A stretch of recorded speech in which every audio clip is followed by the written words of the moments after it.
party time. And I see people coming in as we speak. So welcome everyone. Going to give it a few minutes until everybody gets on.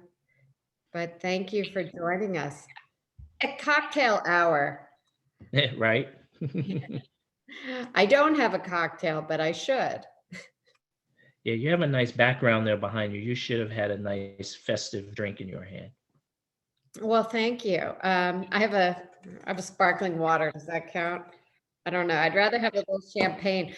It's been a big week for us at the Accessories Council. We just launched our second issue of Accessories magazine, just came out. So hopefully, hopefully everyone has gotten a chance to take a look at it. And if you haven't, go to our website and you can read everything from story on Schitt's Creek and the costume designer to businesses that emerged last year, which is pretty darn impressive, right? Yeah. You know, launching a business during 2020. Very cool. Yeah. Very gutsy. I am gonna get started. First of all, I'm Karen Giberson with the Accessories Council, for those of you who I don't know, and we welcome you. And it's a real honor and privilege to have Sean with us today. I had a very unique opportunity. Sean, I don't even know if you know the whole story, but Sean was on the news in Philadelphia, and they were talking about this really cool sneaker display that he had at Drexel University. And my son's a sneakerhead. You know, I love fashion. We're like, we want to go. So I went to sign up, but you have to be a student. Who knew? So I talked my way into his class, and I got to take his class with my son. And we both loved it, and we loved it for different reasons. And I think there was some really important takeaways besides the fact that Sean knows everything about the history of sneakers. You're too kind. I'm not kidding. He really does. But he also, the conversation swayed to issues of diversity before it was the hot topic that it was today. And it had to deal with, you know, who are the executives in the industry of the sneaker industry. And it also had to do with designs and design accidents. And listen, we have all seen big press on big brands that have made boo-boos that have been very embarrassing. And so, you know, we don't want that to happen again. We don't want it to happen by accident. And so I think what Sean will give us is a little bit of the history, but also some of the trigger points to avoid. So we're going to let him present, and then we'll have time for questions at the end. Now, what we've learned with webinars and questions are that don't hold them till the end. If you have a question, you can put it in the chat. You can put it into, you know, you can raise your hand. If you have my information and you don't want it to be, you want to be anonymous, you can send it to me. I will make sure that the questions, that we get them to Sean. And so, you know, again, Sean, thank you so much for joining us and sharing your time and your knowledge tonight. Thank you, Karen, to you and to Lena and the good folks at the Accessories Council. You guys have been tremendous allies. And, you know, ever since, as you mentioned, taking my social studies experience. So I'm happy to be here and partnering with you in this seminar. And I'm hoping that those of you who are watching, listening, whatever medium you're using, you find this some very helpful information. Just a little bit of backstory on me before we get into it. I have been into sneakers for over 35 years. I've owned over 4,000 pairs of sneakers in this lifetime. About 14 years ago, my partner and I started the first sneaker talk show in the industry called Obsessive Sneaker Disorder. Because of that talk show, we ended up in the position to do a lot of consulting and advising for brands big and small in the sneaker industry and in fashion. And one of the things that we realized during that journey was, number one, there was a lack of representation for women and people of color in the industry. And there was also this very big divide between the resources for education about the industry. So in 2011, after a few years of the show and consulting, we started what was called social studies. So a lot of the initiatives that we put forth to empower and educate people are through our social studies brand. So today's seminar will be exactly in that same vein. So I am going to share my screen now, and we're going to get to what this is called. So here we are. I'm assuming we're all good. So today's seminar is called Avoiding Fashion Offenses, AFO. And here's the purpose of this seminar. Number one, we're going to give creators and brand owners a brief history of racial and cultural offenses. We'll discuss the difference between inspiration versus appropriation. We'll ask the question, what steps should be taken to avoid offensive product creation? We will also ask, how can brands be more in tune with various lifestyles and cultures? And we will leave you with a checklist of questions to take with you going forward, also that you can, again, avoid these fashion offenses. So we'll get right into history. Here goes one that goes back to the year 1997. Nike released a series of shoes called the Air Bacon, the Air Melt, and Air Grill. All of these sneakers featured the word air on the heel of the sneaker in a graphic similar to the word Allah as written in Arabic. So back in 1997, a lot of people really didn't understand what the offense was, other than those who are of Arabic, Muslim descent, or you practice the religion of Islam. So just so that people get understanding for it, it is offensive to put the word God on anything related to your feet. And when you go to a mosque to pray, the first thing you do is take off your shoes. So all across the Middle East and, at Islamic and Arab countries, there was a major protest and boycott of Nike. This was back in 1997. So if you see here, just so that people kind of may remember this incident, it is also seen as an insult to you when someone from said regions and influence takes off their shoe and throws it at you. So shoes are, a really sensitive touch point among people in Middle Eastern, Arab, and, Islamic faith.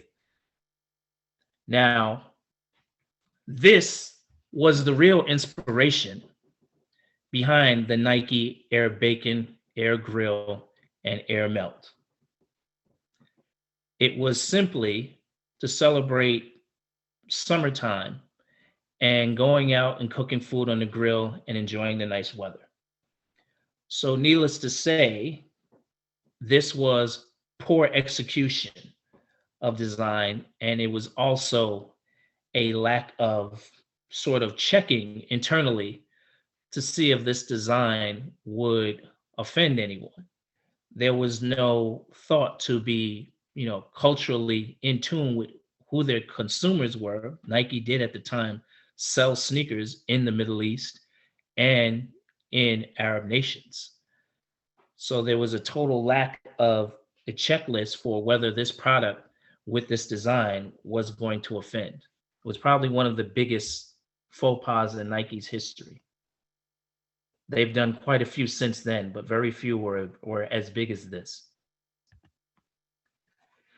Here we go to 2012, and we show Jeremy Scott, who was already known as a provocative fashion designer.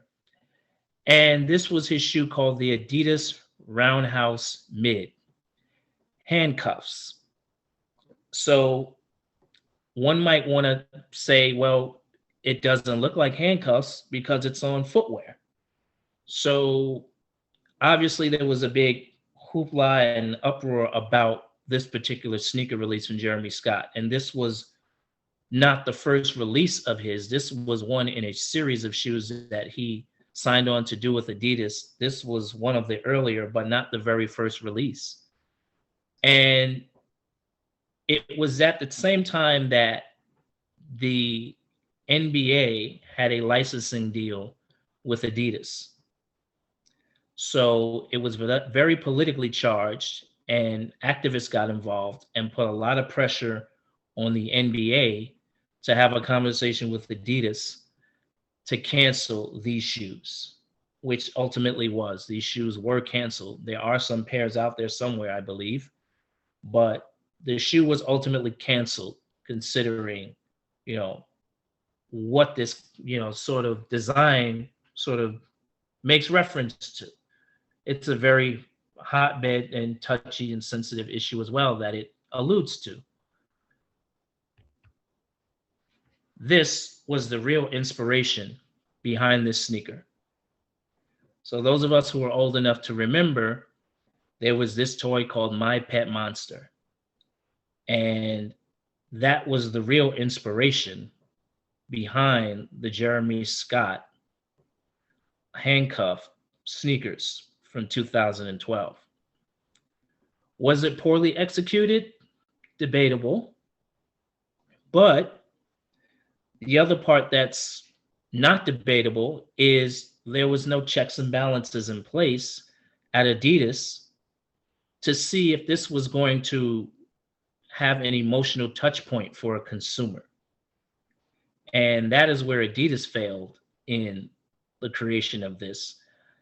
When the idea was presented for this shoe, I'm almost pretty sure somebody from Jeremy Scott's team put on the mood board and the inspiration board this My Pet Monster. So again, there was nothing in place to stop this from going to market. And it had the perception and really the connotation of a very touchy subject that should be avoided at all costs, actually. Here we are, as another example, 2019. Burberry sends a model down the runway of its winter 2019 fashion show with a noose around her neck. The noose was part of the strings that are supposed to be used to tie the hoodie. Needless to say, another connotation to a very touchy subject that is very raw and really should never be touched. But this was a creative choice that no one around said people in charge of this fashion show chose to check and make sure that this wasn't the imagery and message that Burberry was trying to send.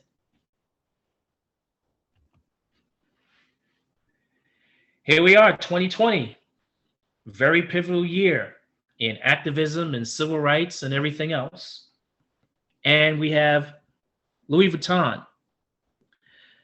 They had to pull a $1,340 sweater that was supposed to be inspired by the national flag of Jamaica. For those of us who are aware of what the color and flag of Jamaica looks like, as illustrated here, you can see this sweater is not the colors of the national flag of Jamaica. So again, this made it pretty far in terms of down the pipeline to the point where it was being offered to the consumer And on the Louis Vuitton website, this was called the Jamaican stripe flag. We knew what they were alluding to, but it was a miss because this was not a Jamaican stripe.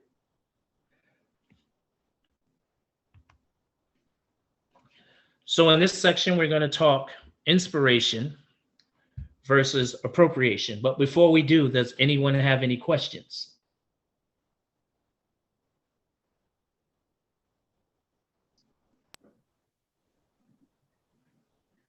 If anyone has questions, pop them in the chat. You can send them to me. You can put them in the comments. I'll monitor as we go along, or we can save them for the end.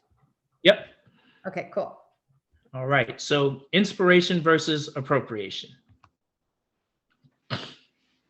The slim line between inspiration and appropriation. Here again is another example.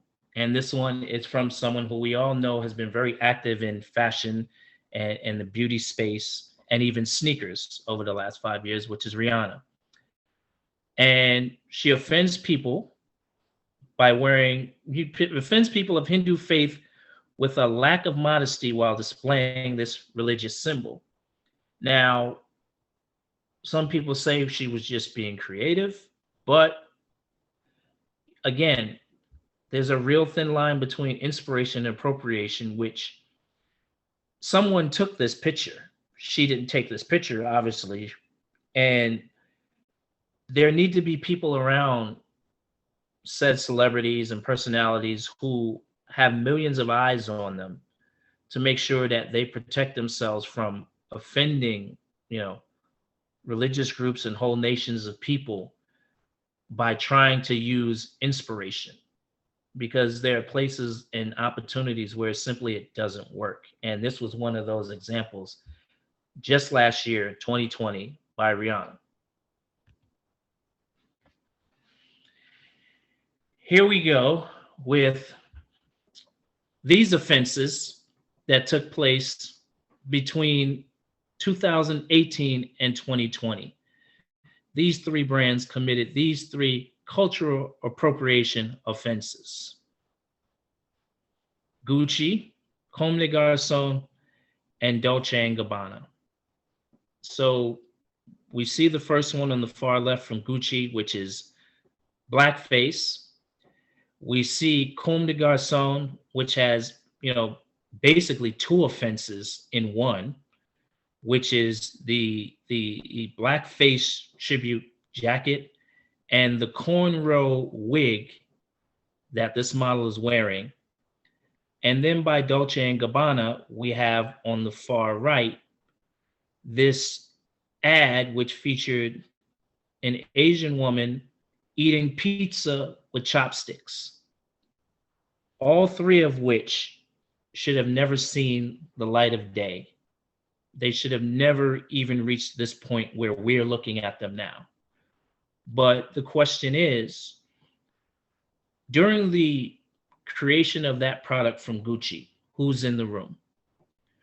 During the coordination of the line that's going to be presented by Comme des Garçons, who's in the room to stop this, to say something, to have an adverse opinion? Same with Dolce & Gabbana. A lot of people are involved with print and film advertising. Who's in the room that's going to say and make a case for why this should never happen? Why this is not the image and the message that we want to send for our brand? So the inspiration can really go too far the wrong way and send a very bad message, which is going to always be conceived in these three cases and many like them as appropriation.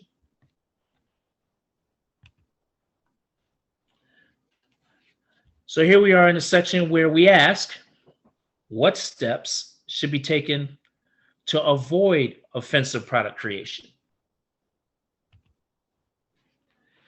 Solutions: diversity and inclusion panels. Here's an example of one that the product group recently launched with Ava DuVernay and The Esther Gates, they're now on this Product Diversity and Inclusion Advisory Council. This news came out also in 2020.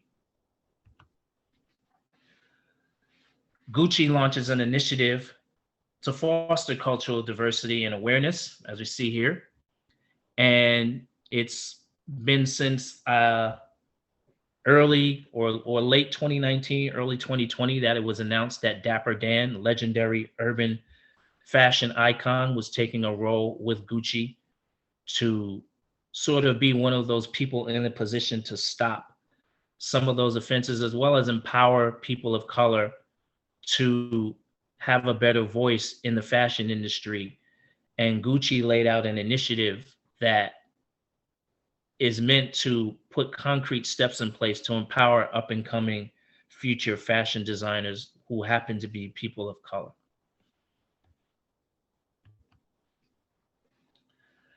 Here go a few questions. Should brands permanently create product review panels? Should brands review feedback from their consumer base about upcoming products? Should brand executives push back on their designers and product managers to simply avoid potentially offensive product designs? And last but not least, should brands be penalized monetarily for allowing racially and culturally offensive merchandise and or apparel to reach retail?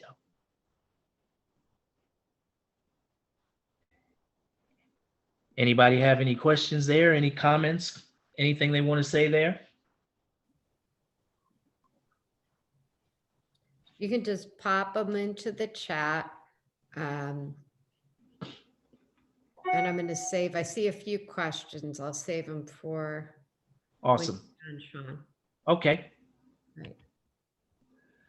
So what we have here that is comprised by ourselves and the Accessories Council are some takeaway questions, right?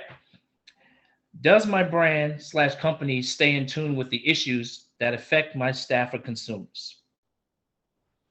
Does my brand design products that could be perceived as insensitive or offensive?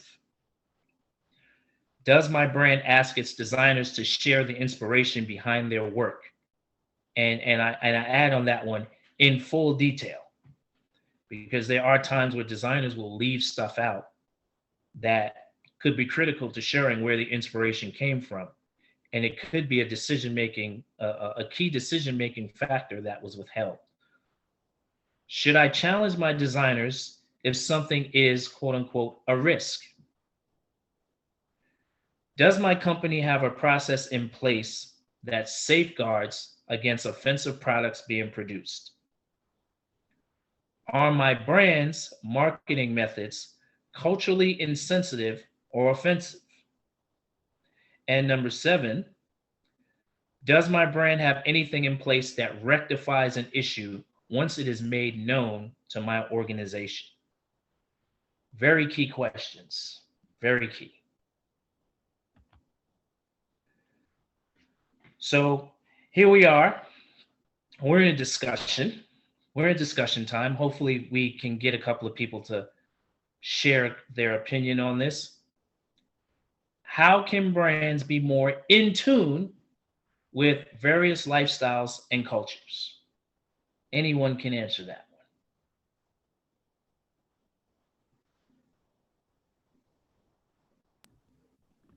Hey, Sean, Anyone? we have a lot of questions popping up. Awesome.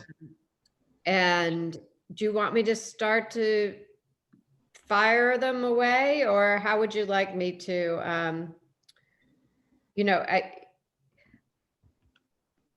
Well, that's the discussion time. So, that's the final discussion point. We can now open up for Q&A based on what we see are some good responses in terms of questions. So one question has to do with, and you didn't touch on it so much, but, clearly having a diverse group of executives will help people see things from different points of view. But the question specifically is, are there companies or agencies out there that will revise campaigns? Because if you have an entire team made of one race or culture, they may not see the issue until it's brought to their attention.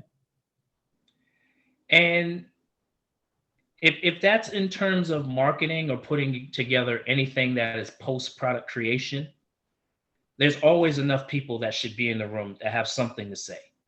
And from my experience with fashion shows, exhibitions, and advertising campaigns, there are always more than enough people in the room where if you have a diverse train of thought and people of different backgrounds, you can avoid these problems that you have, because that adverse opinion and even that emotional touch point from that person in the room who's different could be the difference maker.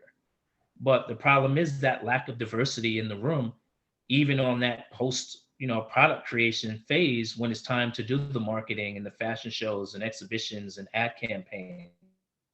The lack of diversity is really a critical one here, every step of the way.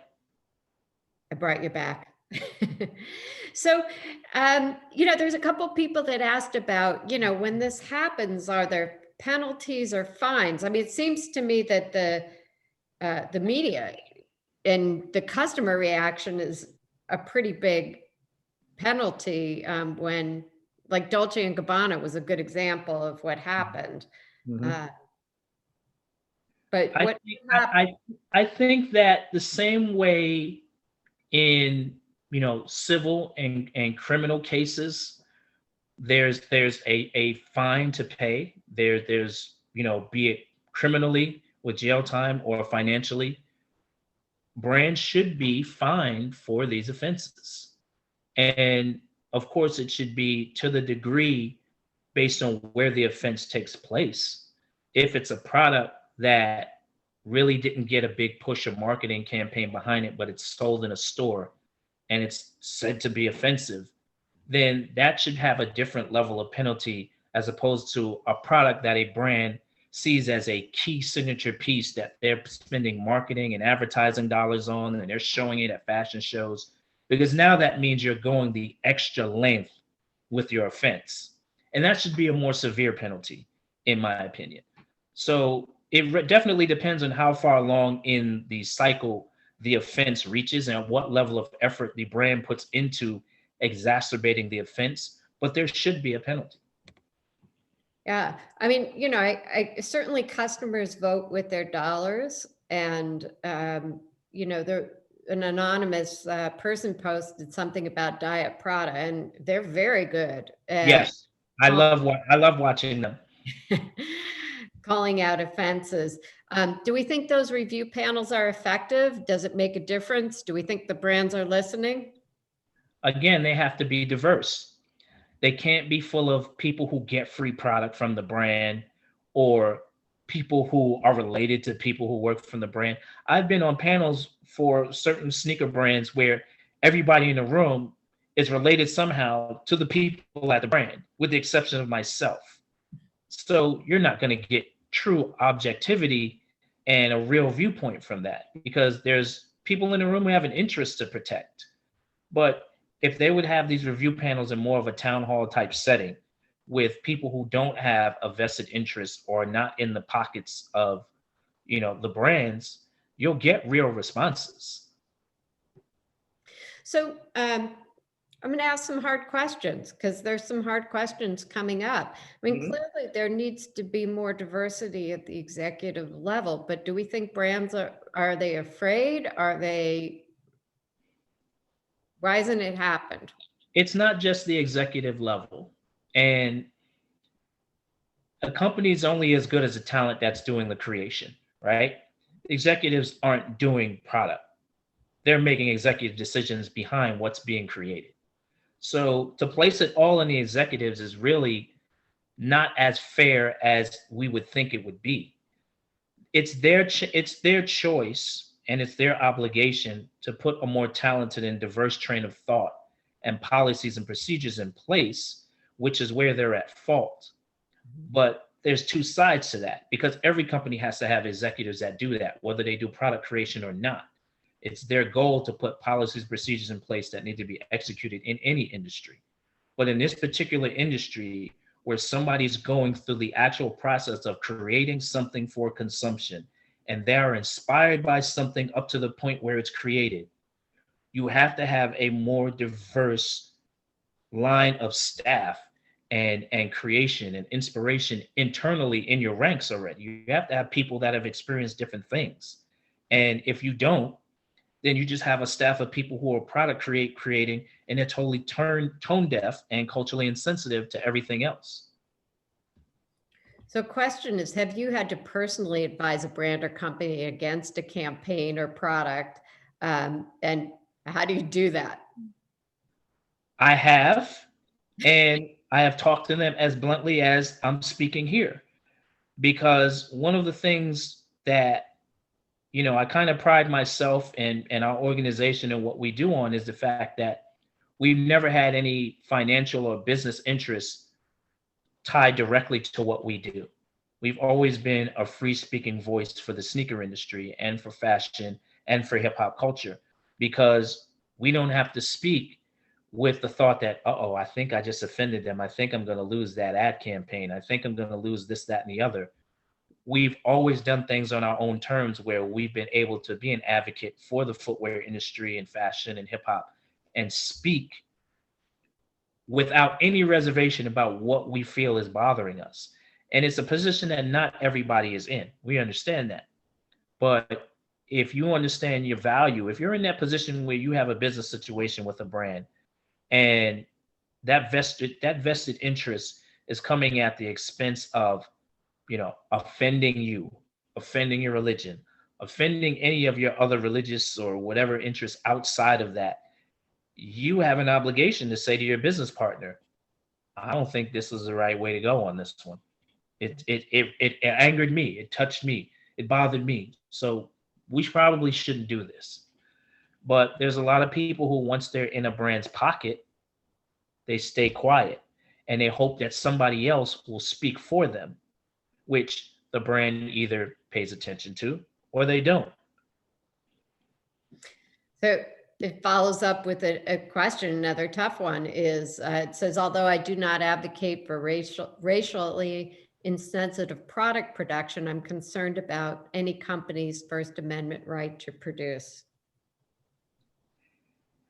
The First Amendment right to produce, yes. We're talking about before it reaches that stage. Mm-hmm. So if, again, you're in tune with the process behind what's being created internally before it even reaches the stage of production, that has nothing to do with First Amendment rights. That has to do with the company's social responsibility to not put out things that are offensive and harmful to their consumer base, unless they're saying, we only make these things, this line of products for these people, which I don't think any brand will be stupid enough to do. So the First Amendment right argument kind of goes out the window on that, because we're talking about stuff that gets created and designed and before it reaches that stage. So there's another good question that follows up. Do we think any of this is intentionally done for publicity? Yes, some of it is. Yes, absolutely. But of course, again, it's done at the expense of people whose feelings and objections don't matter to them. So that speaks to a deeper level of, at some of these brands, an arrogant and high degree of racism. And I've said it to some brands.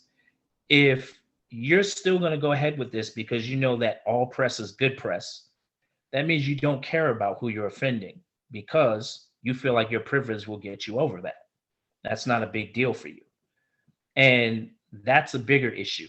That is one that I've had there are brands that I have physically thrown out of my closet because of those kind of conversations, where they feel, all press is good press. So if we put people in an uproar, This time we will, but we'll make it up to them. Yeah, it's crazy.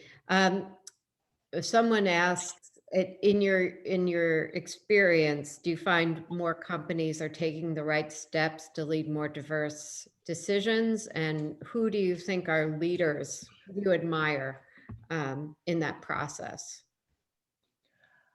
My answer will surprise people. I don't think anyone's doing a good enough job. No one. Not in sneakers, not in fashion, nowhere.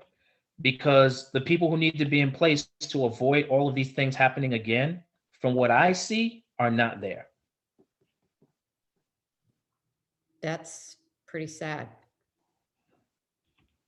That's pretty sad. I'm going to keep rolling through because some of these are linked, some not. How do you differentiate between cultural appreciation and appropriation? Can brands or should brands create designs for specific people groups? It's a good question. Hard to answer, but I mean, in the sneaker industry, it's done all the time. It's just not always done right. Um, Nike every year does sneakers for Chinese New Year. They have a Black History Month campaign every year. Those are two examples of one company that makes product for specific groups of people to celebrate their culture and heritage.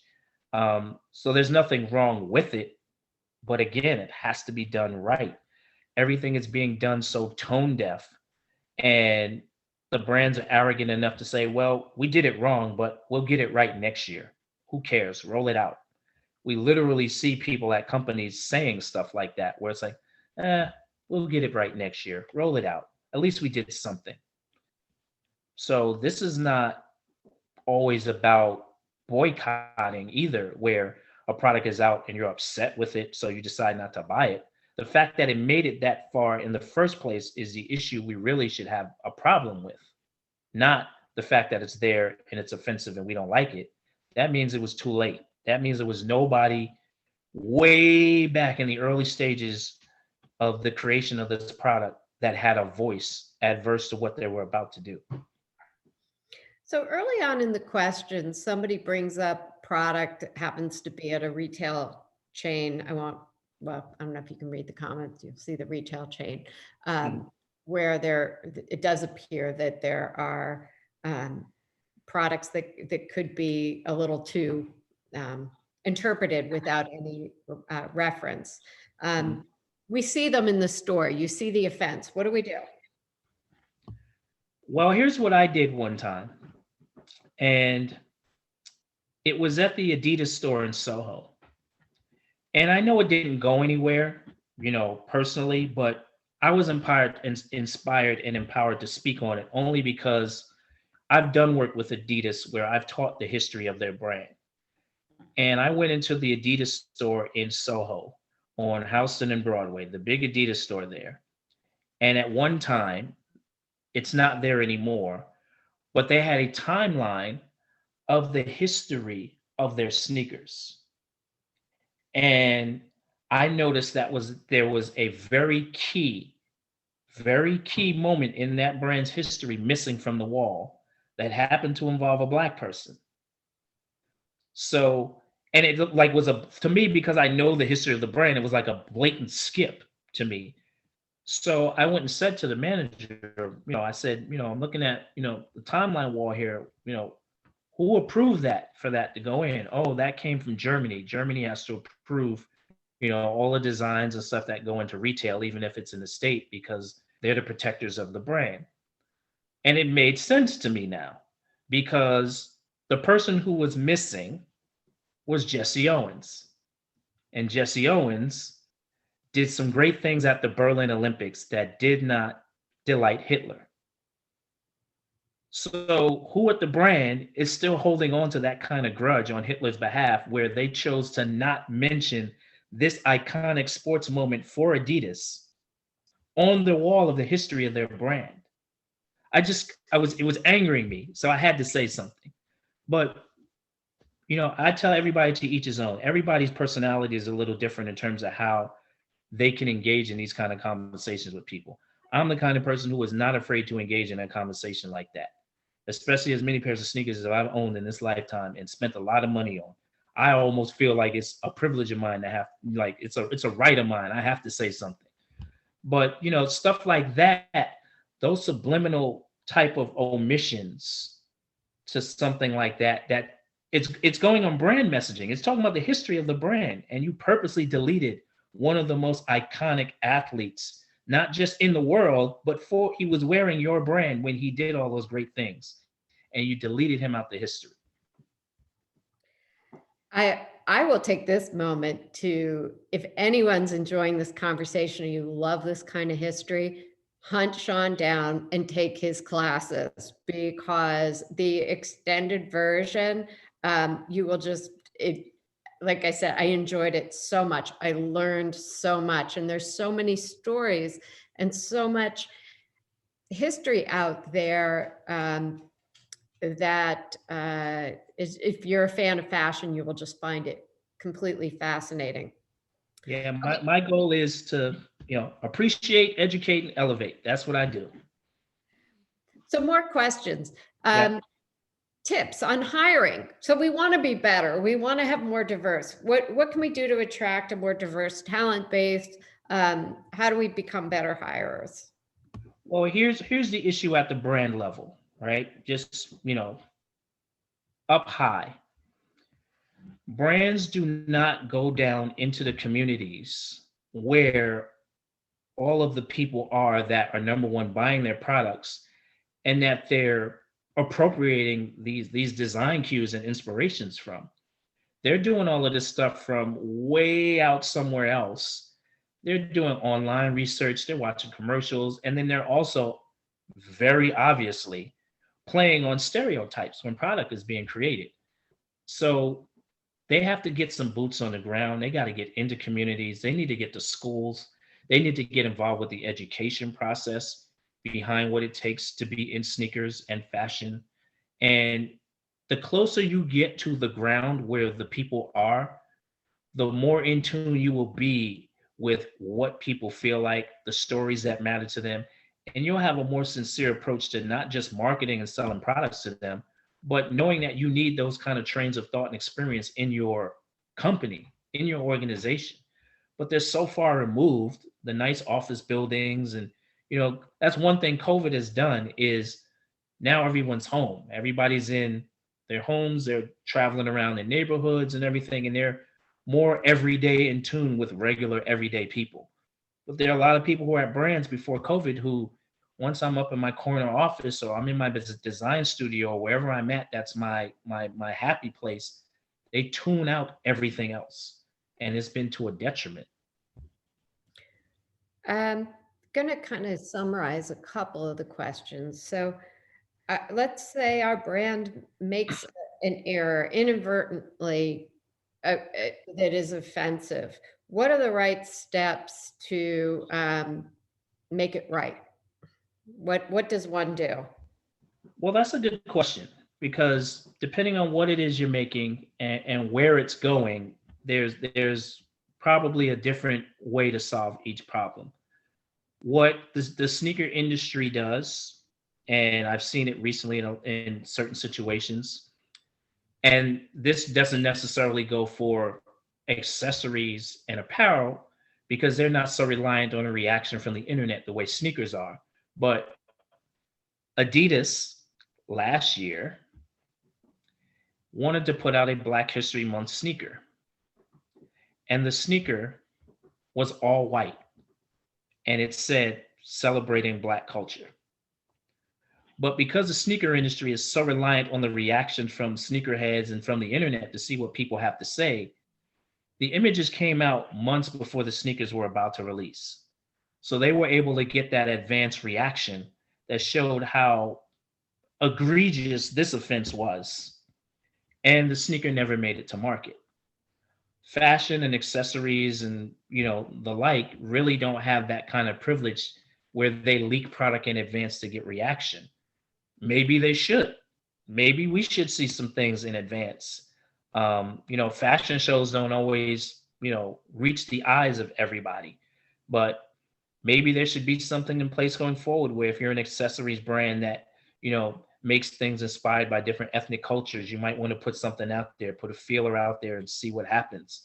Or you're in apparel, like all of that stuff from Dolce Gabbana, Burberry, and Gucci could have easily been avoided in the office. That could have been avoided in the office before it even got that far, you know? So again, it goes back to making sure the right people are in place before this stuff even reaches creation. But if it is created, everyone gets samples of the stuff in, right? Samples come in before stuff goes to market. The sample needs to be that test case for all of that, not just for how it fits, how the colors came out as opposed to the design and the manufacturing and all the other checklists that people have. One of those check boxes needs to be, all right, is this going to be a problem to, you know, the people out there who we have kind of made this product for? Yeah. So I have a couple questions asking about your classes. And where are you teaching now? Where could we find you? Maybe we need to put together a master class with you and do a Zoom. But if someone wanted to take a class right now, the more intensive version, where would we find you?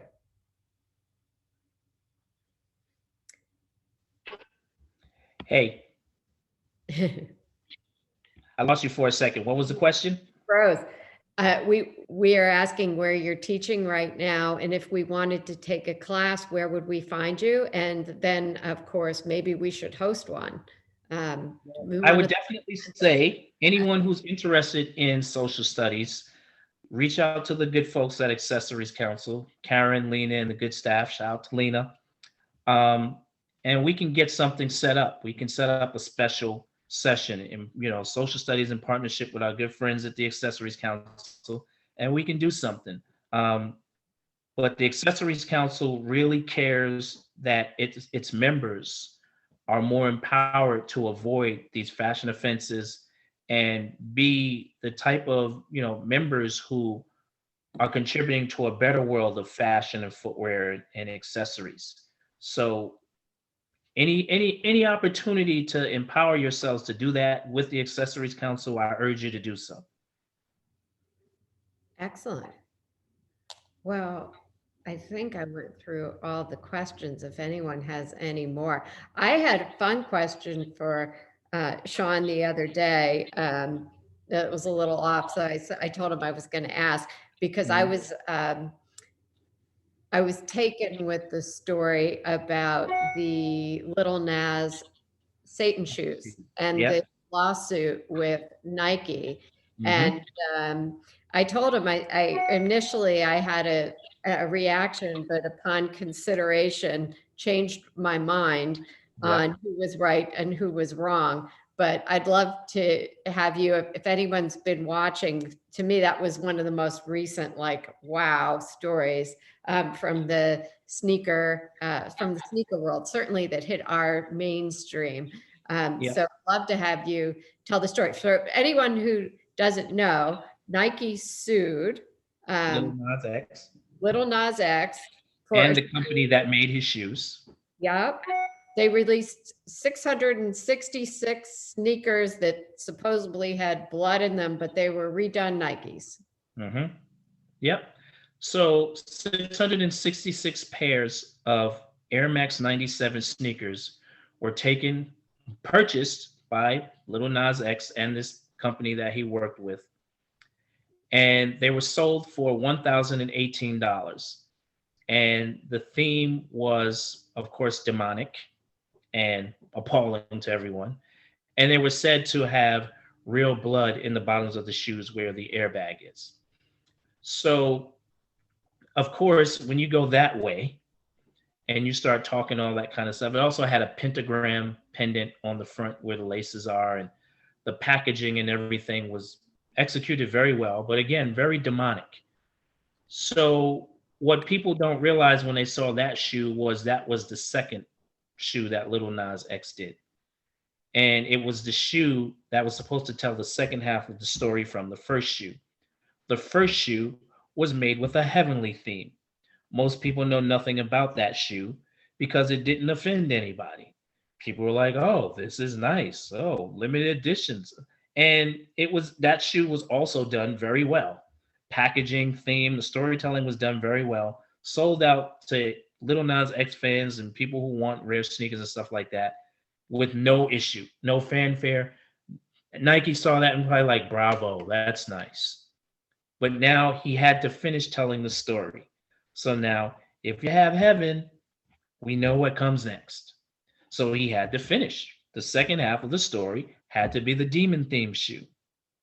Was he saying he was a devil worshiper? I didn't see anywhere where he said that. Was he implying that this was for people who were into devil worship?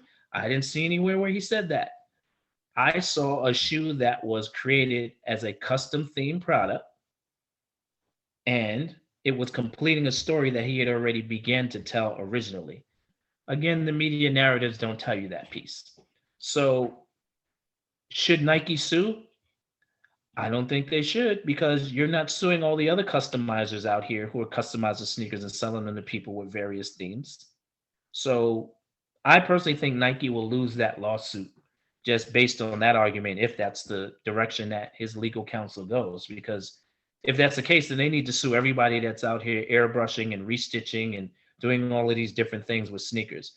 You can't subjectively and objectively decide who you're going to sue because they've used your product as their canvas for expression. It just can't happen. Yeah, that I kind of came to that conclusion, but it wasn't my first reaction. Yep.